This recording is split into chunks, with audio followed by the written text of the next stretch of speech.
저는 60대 남성 박영호입니다. 제 인생을 돌아보면 저는 한 번도 돈을 벌어본 적이 없습니다. 아버지가 건설사를 운영하시며 지역에서 꽤 이름난 분이셨고 덕분에 저는 어려움이란 걸 모르고 자랐습니다. 고등학교 시절에는 친구들이 버스를 탈 때 저는 아버지가 사주신 외제차를 몰고 다녔습니다. 대학 시절에는 등록금은 물론 생활비까지 부모님이 다 대주셨습니다. 제 또래들이 아르바이트를 하며 학비를 벌 때 저는 압구정 카페에서 커피를 마시며 여유롭게 시간을 보냈습니다. 사람들은 저를 부러운 금수저라고 불렀습니다. 맞습니다. 저는 금수저였습니다. 대학 졸업 후에도 취직이란 걸 해본 적이 없습니다. 아버지 회사에 이름만 올려놓고 매달 월급을 받았으니까요. 주변에서 뭐라고 해도 저는 개의치 않았습니다.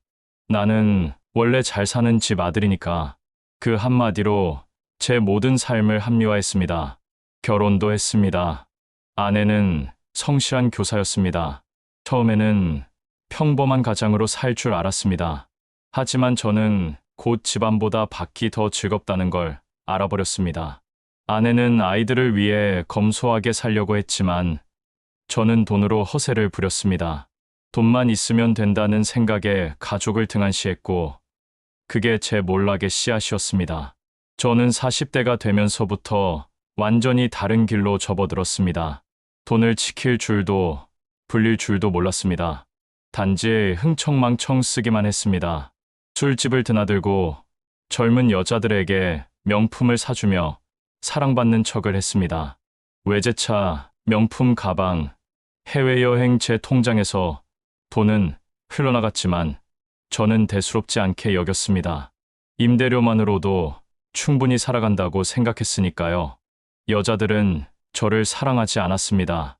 제 돈을 사랑했을 뿐이었죠. 하지만 저는 그것조차 몰랐습니다. 그저 제가 인기 있는 줄 알았습니다. 매일 술자리에 둘러싸여 웃고 떠드는 순간이 제겐 인생의 전부였습니다. 그럴수록 아내와 아이들과의 거리는 멀어졌습니다. 아내는 눈물을 흘리며 저를 붙잡으려 했습니다. 아이들을 생각하라고 애원했습니다. 그러나 저는 그 말조차 귀찮았습니다. 결국 아내는 아이 둘을 데리고 집을 나갔습니다. 이혼 판결문을 받아들고도 저는 미련 없이 여자를 찾아 술자리를 전전했습니다. 돌아보면 그 순간이 제 인생의 전환점이었습니다. 가족을 잃으면서도 아무렇지 않게 술잔을 기울였던 그때 저는 이미 파멸을 향해 걷고 있었던 겁니다. 50대에 들어서자 상황은 조금씩 달라졌습니다. 부동산 경기가 꺾이면서 임대료 수익이 줄기 시작했습니다. 하지만 저는 생활을 줄이지 않았습니다. 오히려 더 큰 호화스러움으로 허영심을 채웠습니다. 그러던 어느 날 제 인생을 송두리째 흔들어 놓은 여자가 나타났습니다. 저보다 20살 어린 여성이었죠. 그녀는 제게 다가와 같이 사업을 해보자며 속삭였습니다. 저는 눈이 멀었습니다. 마치 젊음을 되찾은 것 같았고 그녀와 함께라면 다시 성공할 수 있을 거라 착각했습니다. 저는 전세금을 빼내고 남은 건물까지 담보로 잡아 수억 원을 그녀에게 쏟아부었습니다. 그러나 결과는 뻔했습니다. 사업은 망했고 그녀는 제 곁을 떠났습니다. 그제야 알았습니다. 그녀가 사랑한 건 저라는 사람이 아니라 제 돈이라는 사실을요. 하지만 이미 늦었습니다. 제 통장은 바닥이 났고 건물은 은행에 넘어갔으며 남은 건 빚뿐이었습니다. 한때 저를 부러워하던 친구들은 비웃었고 친척들은 저를 피했습니다. 저는 점점 외로운 사람이 되어갔습니다. 60대에 접어들면서 제 인생은 완전히 무너졌습니다. 더 이상 임대료라는 안전망도 없었습니다. 남은 건 은행빚, 카드빚뿐이었습니다. 예전에는 돈이 부족하면 아버지가 채워주셨습니다. 하지만 아버지는 이미 돌아가셨고 남은 가족들은 저에게 등을 돌렸습니다. 저는 평생 돈을 직접 벌어본 적이 없었습니다. 밥벌이란 게 얼마나 힘든지 몰랐죠.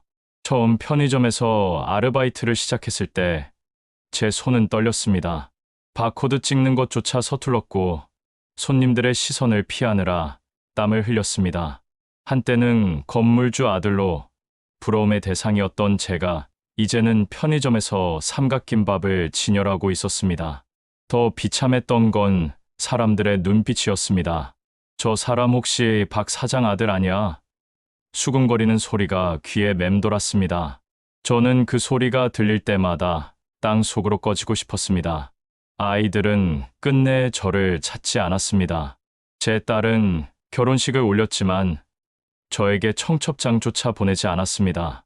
아들은 외국으로 떠나며 연락조차 하지 않았습니다. 제가 가족을 버렸던 대가였습니다. 저는 혈연조차 남지 않은 철저히 고립된 노인이 되어 있었습니다. 밤마다 술에 취해 울었습니다. 그러나 제 곁에는 이제 술잔을 기울여줄 친구조차 없었습니다. 모든 게 사라졌습니다. 남은 건 끝없는 후회뿐이었습니다. 저는 이제 새벽마다 거리를 떠돕니다. 편의점 아르바이트조차 그만둘 수밖에 없었습니다. 체력이 따라주지 않았습니다. 그렇게 선택한 일이 바로 폐지 줍기였습니다. 손수레를 끌고 새벽 바람을 맞으며 골목을 뒤집니다. 쓰레기통을 뒤져 종이박스를 꺼내고 철 진한 전단지를 묶어 올립니다. 이게 제 생계가 되었습니다. 예전에 저는 외제차를 몰고 다녔습니다. 사람들 앞에서 허세를 부리며 명품 시계를 과시했습니다. 젊은 여자들이 제 옆에 붙어 웃어주었고 저는 그것을 사랑이라고 착각했습니다. 그런데 지금은 새벽 골목길에서 개 짖는 소리에 놀라며 손수레를 끌고 다니는 신세가 되었습니다. 가끔은 지나가는 젊은 사람들이 저를 쳐다보며 말합니다. 저 사람 한때 잘 나갔던 거 아니야? 그 말에 저는 숨이 막힐 것 같다가도 한편으론 속이 후련하기도 합니다. 제 과거를 알던 사람들이 지금의 저를 본다면 그 허영심의 끝이 어떤 모습인지 깨닫게 될 테니까요. 무엇보다 서글픈 건 제 곁에 아무도 없다는 사실입니다. 한때는 돈만 있으면 세상 모든 사랑을 얻을 수 있다고 믿었습니다. 그러나 돈이 사라지자 사랑도, 친구도, 가족도 다 떠나갔습니다.